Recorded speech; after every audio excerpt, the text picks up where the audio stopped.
Welcome everyone back to weekly weather updates, and in today's video we're going to have the latest from the live radar, run for the latest UKV, have a look at the precipitation and the temperature over the next 5 days. So we are continuing to see high pressure dominate as we do head into this weekend and the start of next week. However, it will be turning much colder, and that is because we are drawing the air in off the near continent. That slight shift in wind direction will be drawing in much drier, colder air that's been sitting across mainland Europe for the past couple of weeks now. The same sort of cold air that's been around since the start of the month, that is going to be drawn in, and it's going to mean that the risk of overnight frost is going to increase substantially for much of England and Wales, and generally daytime temperatures are going to be pretty cold as well. We're not looking at ice days or anything on that sort of magnitude, but 3 or 4 degree highs and a pretty cold feel out there is what we are likely to see.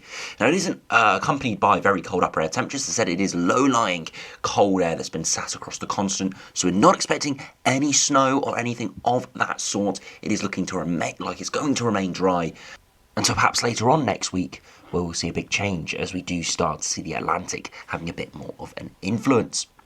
As we head into the longer range, we'll see that change as we do head into the last kind of third of the month. We have been looking at potential for a Scandinavian high, the potential for a very stormy pattern coming in off the Atlantic, and at the moment it looks like we're kind of going to see something in between. We'll see a real battle between a Scandinavian high and a big Atlantic flow, which means we kind of just sit in the middle. We don't see very cold easterly winds, but we see cold air nearby that could nudge in at times.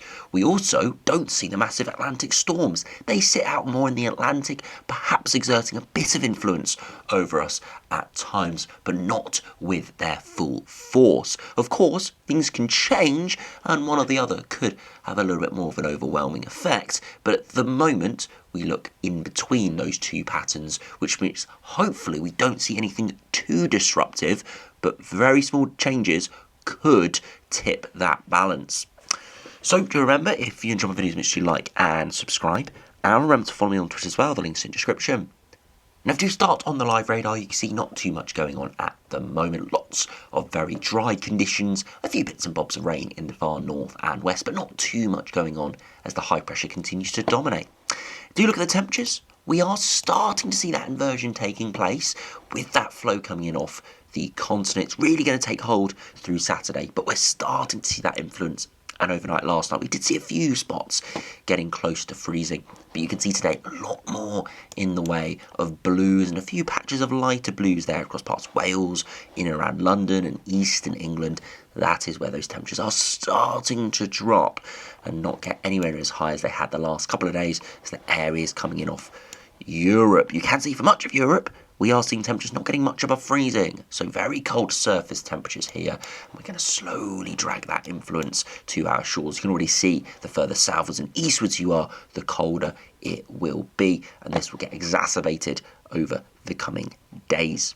Now, if you go over to the latest UKV, once again, not too much going on in the precipitation fronts. Again, a few little bits and bobs of rain coming in from the north and west, but mostly fizzling away and just giving some thicker cloud in places. And perhaps a little bit of persistent rain for the far west of Scotland, Northern Ireland, and Republic of Ireland. We continue to see those little areas of rain moving in, but not too much going on. And then you can see perhaps later next week we start to see a little bit more in the way of showers and rain, but really nothing too crazy. If you look at the upper air temperatures, you can see at the moment it is still very mild at the upper air level, but it will be turning colder at the upper air level and a lot colder at the surface. We are going to see slightly chillier upper air temperatures moving in, but they're not going to be anywhere near as cold as we'd seen earlier this month, but they are going to cause much colder conditions at the surface because of that inversion taking place. You can start to see the wind direction shifting, going more from a south or southeasterly, and slowly through Saturday we start to see some slightly chillier air. It's a very slow transition, and you start to see that much colder air fully arriving there into Sunday and Monday. Some of it's even homegrown as we start to drag in that very cold surface air, and you can see eventually into early next week we remain fairly chilly. You see the upper air temperatures aren't actually that cold, down to maybe -1 to -3 for most, so actually generally hovering around average. but it's the fact that it's accompanied with very cold surface air, which means that we will be going much, much colder as that wind draws in off the near continent. You can already see dew points are pretty cold at the moment, but they're not around freezing yet, but they will be turning much, much colder over the coming hours, and you can see that influence from the near continent dragging all of that very cold, dry air in, and you can see for much of England and Wales, very cold dew points come the weekend and start of next week as we do draw that air in off the continent. So what will that do for 2 metre temperatures? You can see throughout this afternoon, 5 to kind of 8 degrees, so hovering around average for most, above average further northwards, but we're getting into double digits as we head into Saturday. And overnight frost is possible, not widespread, but perhaps fairly scattered in sort of rural areas. Lots of blues appearing there, which indicates those temperatures hovering around freezing. And Saturday afternoon, not getting much above the low single digits, 3 to maybe 6 degrees at best for many areas. But look at that, still 10 and 11 across the Republic of Ireland. That's where we're not in that cold, dry air. Into Sunday overnight, much more widespread frost in many areas, down to 1, 0, or even into the negative single digits. And you can see into Sunday afternoon, very cold. Some parts of northern England, over the higher ground, perhaps not getting much above freezing, so even an ice day risk is there. 2 to kind of 6 degrees elsewhere. That continues into Monday. Again, a frost, perhaps a little bit more isolated further northwards. And again, into Monday afternoon, only kind of 4 to 8 degrees. So slightly milder, but still cold. And into Tuesday morning, once again, another widespread frost. And by the afternoon, once again, 4 to 7 degrees. And then another frost into Wednesday. So you can see not massively cold conditions, not wintry at all, but definitely increasing the risk of frost quite widely over the coming days. For the next 3 or 4 nights, definitely a high risk of frost, and by day, not getting much milder, feeling really quite cold as we do progress into that final period of January. Now, if you head over and have a look at those longer range charts now, if we start on the latest GFS, we're recording this a little bit earlier today, so we're looking at the 6 o'clock run, and we'll be looking at the midnight ensembles. You can see, at the moment, a classic high-pressure system coming in off Europe, but you can see the wind veers more southeasterly with those isobars stretching out a little bit, and that means it goes slightly colder through the weekend. Eventually, into early next week, we do see high pressure building up towards Iceland, and you'd think we're about to go into an easterly flow, and that could occur for a day or two, but the low pressure out to our west is too strong, and it means that that high pressure system, that block, isn't going to establish itself, and it's going to sit there influencing us, but not influencing us enough to draw in the very cold air from Svalbard and Scandinavia, like some runs were showing a few days ago. But it doesn't allow these huge storm systems to move in. That block stops that low pressure system from fully pushing through, so you can see it attempts to move in, it stalls and kind of fizzles away. So although yes, we are very close to seeing very stormy conditions because of the Scandinavian high, nowhere near as strong as it was a couple of days ago, but because it's still there trying to draw colder air, drier air, denser air in, it prevents the progression of these lows. So it means it looks very stormy, but actually at the surface, if we do zoom in, you can see the main low actually stays quite far away.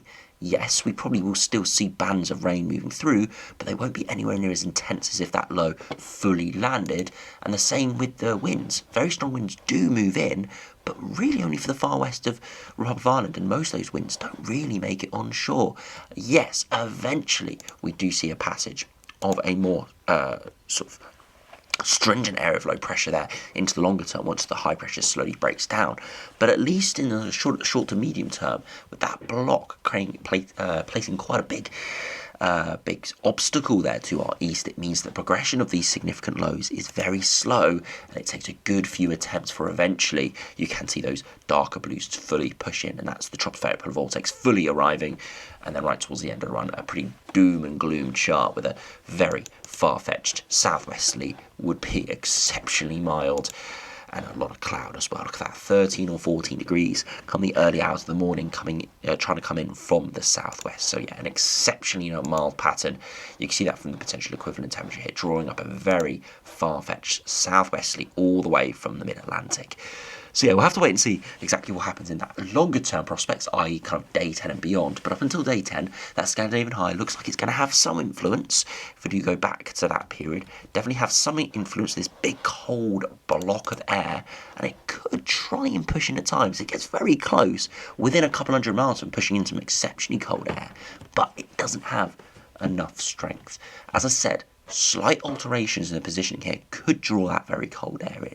But at the moment, we're kind of in between those lows attempting and then eventually breaking through into the longer term.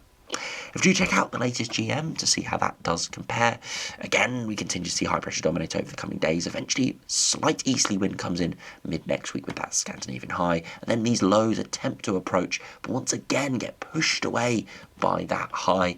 And day 10, the high doesn't really look like it's going anywhere. It keeps these lows out in the Atlantic, and it's just a real battle here, and we're all just kind of in between. We're seeing some colder air, some milder air, and some kind of average air, just all mingling around. And it kind of just gives us a very mixed signal with some rain, some dry conditions, some wind, and also some rain, and really, really mixed. If you look at the temperatures at the surface, I can see, as I said, hovering kind of around average or slightly above average, kind of mid to high single digits, so nothing exceptional. And if we do look at the precipitation front, heavy rain tries to push in and does at times, but the main bulk of the rain stays out in the Atlantic, and the same for the wind. We do see some stronger winds push through, but nothing too severe, with the strongest winds remaining out there in the Atlantic, because that is where the centre of the lows are sitting. You see these big swirls of reds. They do try to push in, but they lose their intensity very quickly. You see that centre of the low never pushes in, which means the strongest winds on the southern and southwestern flank do remain out in the Atlantic. So yeah, we'll have to wait and see, but it does look like this Scandinavian high, although it's not going to deliver anything massively cold, it could actually prevent us seeing exceptionally stormy conditions. But as I said, slight alterations will make all the difference to that outlook.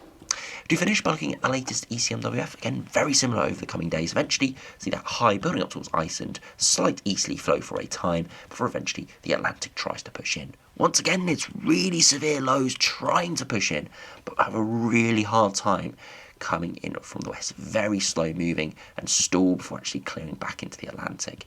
Eventually we do start to see these more significant lows making more advances, but they really struggle against that Scandinavian high, eventually making a lot more progress. But even towards the end of this run, we still have quite a substantial area of high pressure towards Scandinavia with a lot of cold air nearby, so I wouldn't be surprised if we did tap into that at times. So very similar to the other runs. GFS does break it down a little bit more in that longer term, but the GM and the ECMWF do hold on to that high pressure influence, which could prevent us seeing exceptionally disruptive weather. Still could see lots of wind and rain, but just perhaps not quite as disruptive as we could have seen if the jet stream was just allowed untethered access to the UK. Now, if you finish by looking at the latest ensembles, if we do start on the latest GFS.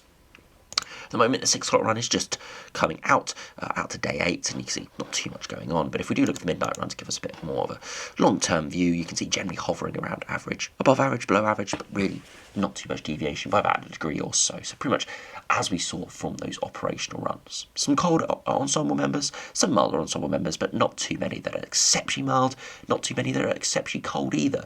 Really not too many going much above 5 degrees or much below -5. As I said, hovering around average. A pretty strong consensus from that. Lots of precipitation spikes, but nothing too huge. So not expecting massive lows at this stage, but quite consistent clustering, which implies lots of low pressure systems, weather fronts attempting to push through and having some success. 2 meter temperatures hovering again around average, kind of mid to high single digits. Nothing crazy, but nothing out of this world.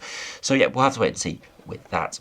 And the other big thing to keep an eye on is the sea level pressure. Still a little bit all over the place. Some very deep areas of low pressure, some also higher pressure. And I think this is going to be the big thing to watch out for. What do we see in terms of overall pressure patterns? As we saw from those operational runs, at times we're very close to a big area of high pressure and we're very close to really deep areas of low pressure. And that's going to make all the difference between how much rain we see and how severe any disruption could be from any of those subsequent impacts.